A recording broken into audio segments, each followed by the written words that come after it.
আজকে আমরা ইউনিট 2 এর যে লাস্ট টপিক 9 নাম্বার সেটা সম্বন্ধে আলোচনা করছি। Library maintenance, shelving, stock verification and conservation, অর্থাৎ গ্রন্থাগার রক্ষণাবেক্ষণ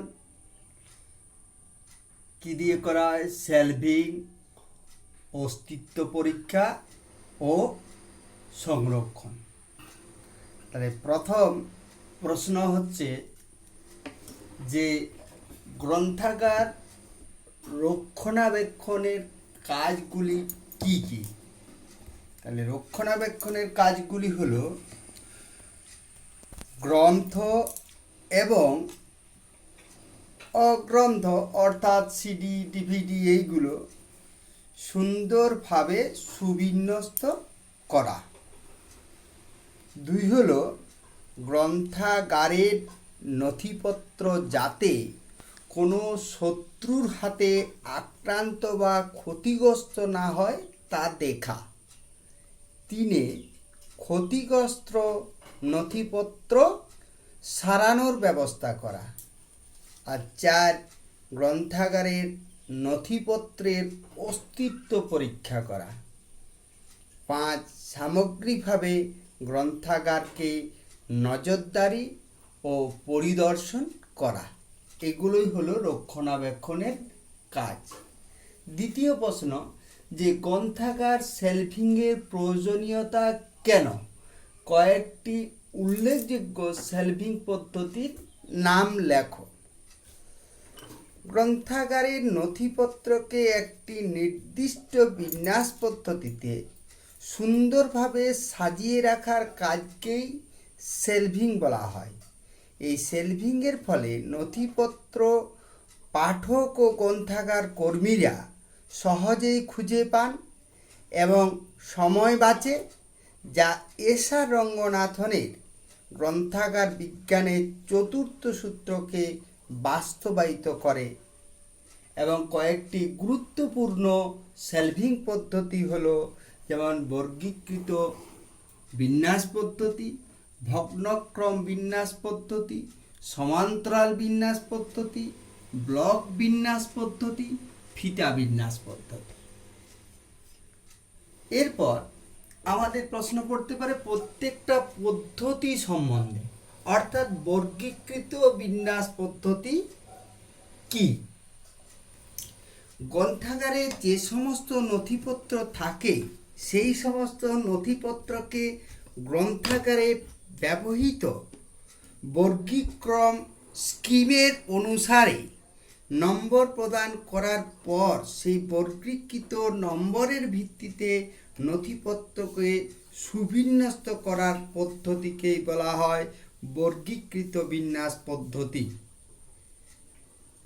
যেমন গ্রন্থাগারগুলোতে ডিডিসি, সিসি, ইউডিসি, এলসি যে যেরকম ক্লাসিফিকেশন শিডিউল ব্যবহার করে সে সেইভাবেই ক্লাসিফিকেশন করে সেগুলোকে বিন্যস্ত করে থাকে।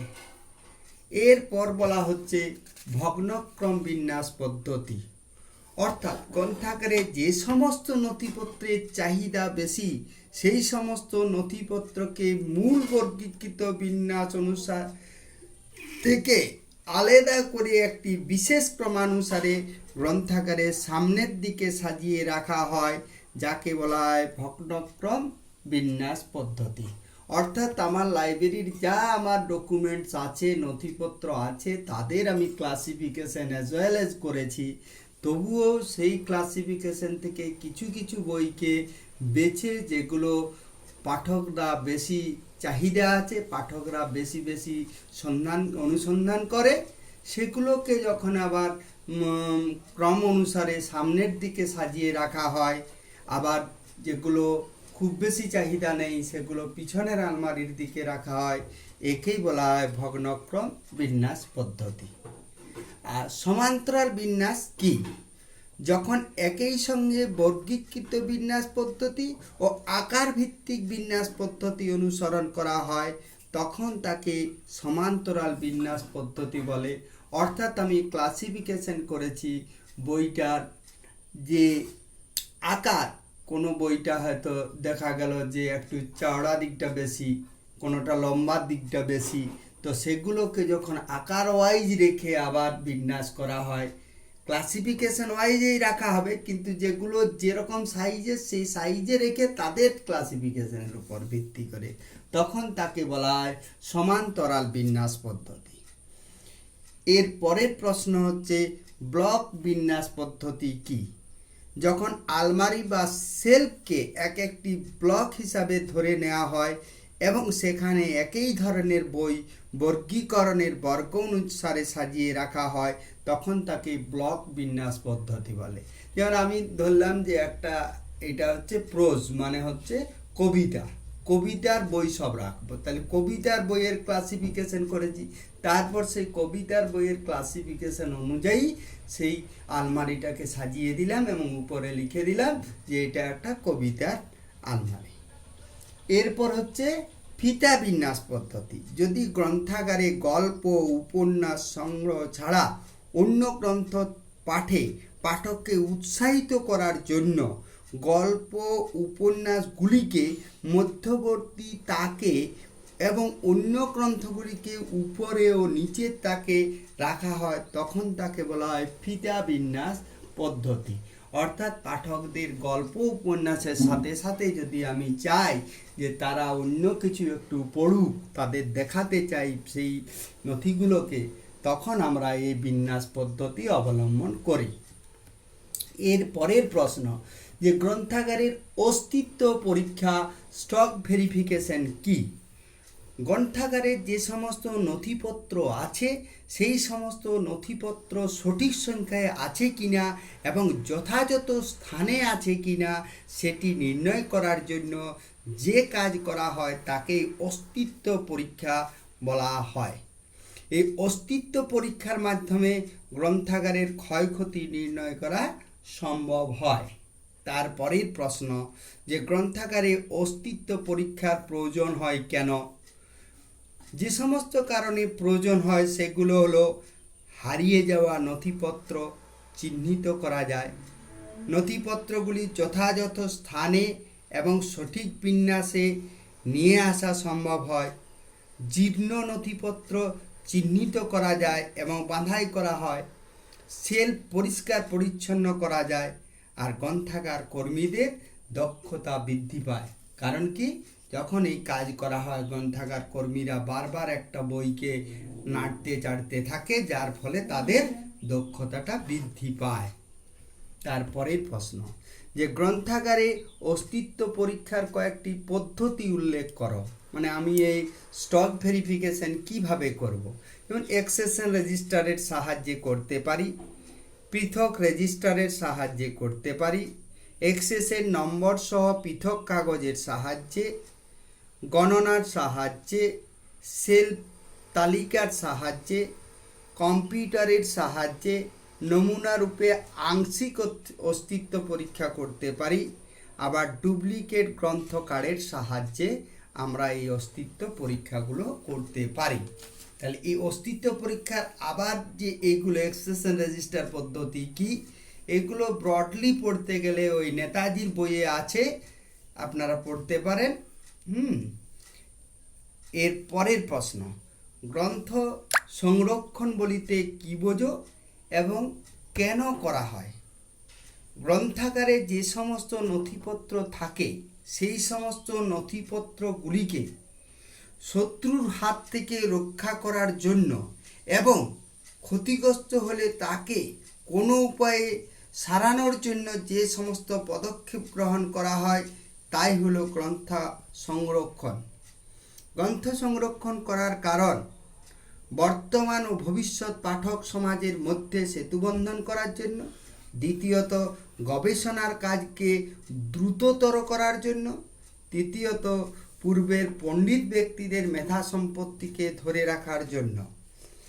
এর পরের প্রশ্ন যে গ্রন্থ শত্রু বলতে কে বোঝো? কয়েকটি গ্রন্থ শত্রুর নাম লিখো। যে সমস্ত বিষয়গুলি গ্রন্থকে সরাসরি বা পরোক্ষভাবে নষ্ট করে সেই সমস্ত বিষয়কে গ্রন্থ শত্রু বলা হয়। বিভিন্ন ধরনের গ্রন্থ শত্রু হলো যেমন জলবায়ু, আলো, ধুলা ও ময়লা, ছত্রাক, ব্যাকটেরিয়া, কীটপতঙ্গ, মানুষও কিন্তু শত্রুর মধ্যে পড়ে, আর প্রাকৃতিক বিপর্যয় ইত্যাদি। তারপরের প্রশ্ন, গ্রন্থগুলিকে শত্রুর হাত থেকে রক্ষা করার জন্য কি কি ব্যবস্থা করা যায়? তাহলে এই শত্রুর হাত থেকে রক্ষা করার জন্য আমরা দুরকম ব্যবস্থা গ্রহণ করতে পারি।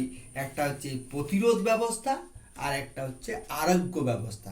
প্রতিরোধ ব্যবস্থা মানে কি, যে আমার শত্রু আক্রমণ করেনি তার আগেই আমি ওকে প্রতিরোধ করছি। যেমন কীটনাশক পদার্থ ব্যবহার করা, ন্যাপথলিন ব্যবহার করা, শুকনো নিম পাতা, তামাক পাতা, এগুলো বইয়ের পাতাতে দিয়ে রাখা, এগুলোর থেকে প্রতিরোধ ব্যবস্থা।